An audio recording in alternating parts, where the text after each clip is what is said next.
Jadi pada saat OTT itu saya bukan lagi juru bicara, sehingga sejumlah akses, sejumlah informasi yang biasanya didapatkan oleh juru bicara kemudian tentu sudah terputus pada saat itu.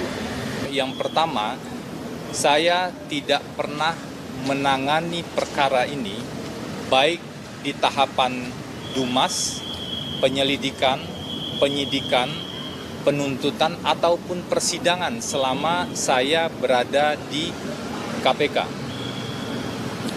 Yang kedua, pada saat OTT terjadi pada tanggal 9 Januari, 8 atau 9 Januari 2020, saya bukan lagi menjadi juru bicara KPK. Karena saya sudah menyatakan, ada rekodnya juga di media pada tanggal 26 Desember tahun 2019, bahwa tugas saya sebagai juru bicara KPK sudah selesai. Bahkan itu hari pertama saya masuk kantor setelah pimpinan KPK baru pada saat itu mulai bertugas. Karena beberapa hari sebelumnya saya tidak masuk kantor karena sakit. Kemudian saya baca berita pada saat itu pimpinan KPK ingin mencari juru bicara baru, maka pada tanggal 26 di hari pertama masuk kantor itu saya langsung menemui pimpinan dan menyampaikan bahwa saya sudah bukan juru bicara lagi. Jadi pada saat OTT itu saya bukan lagi juru bicara, sehingga sejumlah akses, sejumlah informasi yang biasanya didapatkan oleh juru bicara kemudian tentu sudah terputus pada saat itu. Poin yang ketiga tadi sebagai bagian dari 5 poin untuk self-assessment terkait dengan conflict of interest adalah poin nomor 3, pada saat peristiwa itu terjadi, pada saat OTT itu saya tidak aktif atau non-aktif menjadi advokat. Karena saya sebelumnya disumpah sebagai advokat sebelum masuk KPK, setelah di KPK kemudian saya non-aktif, barulah kemudian setelah itu saya urus kembali izin advokat saya. Jadi posisi saya pada saat itu bukan sebagai advokat. Poin yang keempat adalah saya tidak pernah menguasai informasi-informasi yang bersifat rahasia terkait dengan perkara ini setelah saya tidak lagi berada di KPK. Bahkan informasi-informasi yang pernah saya dapatkan terkait dengan perkara ini adalah informasi-informasi yang sifatnya publik, memang untuk kebutuhan publikasi ke media. Contohnya, membuat poin-poin terkait dengan kebutuhan konferensi pers yang disampaikan oleh pimpinan dan juru bicara. Jadi, yang saya ketahui adalah informasi-informasi yang bersifat umum, yang bersifat pokok, yang semuanya sudah terpublikasi. Nah, itu juga saya sampaikan tadi. Nah, yang terakhir yang juga menjadi poin penting yang saya lakukan self-assessment adalah saya melihat apakah ada aturan atau mekanisme yang disebut dengan cooling off period atau tenggat waktu ketika seseorang tidak lagi menjadi pegawai di sebuah instansi. Apakah ada aturan tersebut?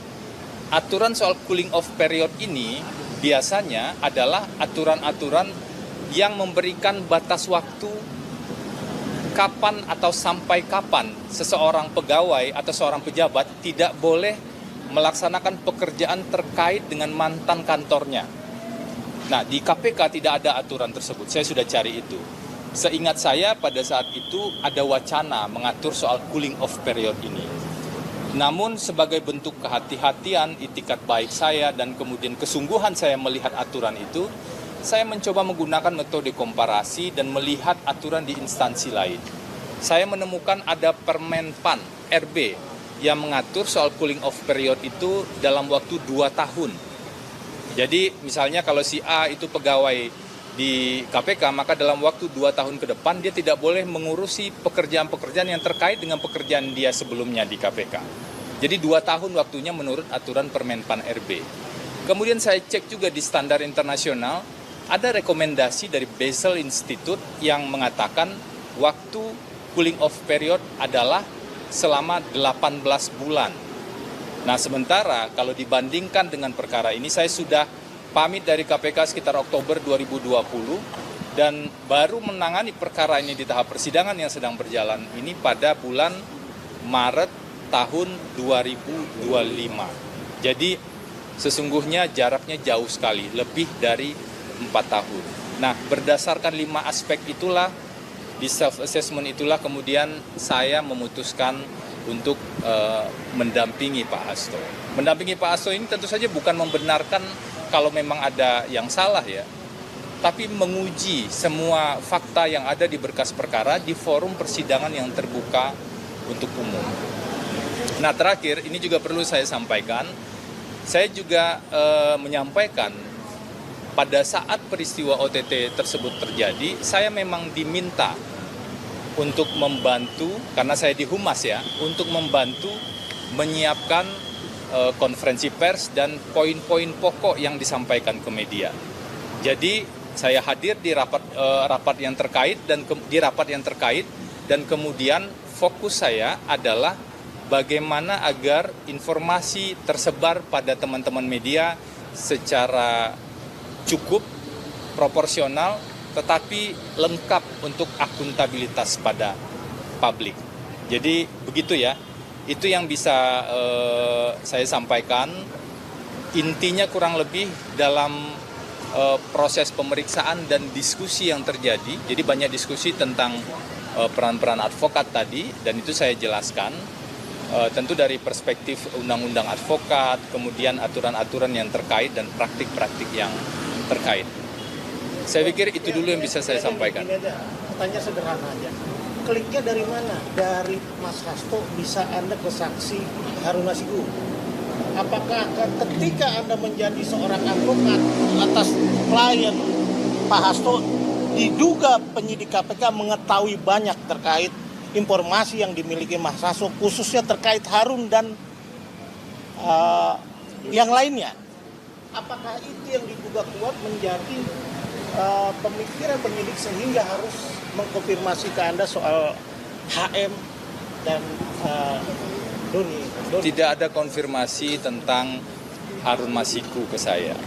Tidak ada konfirmasi tentang misalnya hal-hal yang detail terkait dengan yang Anda tanyakan tadi.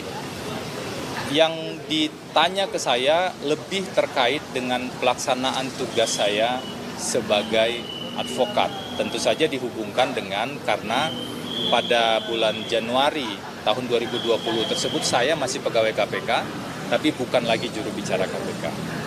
Lalu kira-kira disampaikan nggak kenapa Anda dipanggil menjadi saksi atas tersangka 2 tadi Harun? Sementara Anda sudah menjelaskan beberapa aspek, kemudian kira-kira apa penjelasan dari penyidik sehingga Anda diminta menjadi saksi? Enggak, penyidik kan punya pertimbangan. Saya menghormati pertimbangan penyidik tersebut dalam pelaksanaan tugasnya. Itu saya pikir ya bentuk saya menghormati itu, saya datang kan. Kemudian ketika ada pertanyaan ya saya jawab, saya jelaskan apa adanya agar lebih clear saja sebenarnya.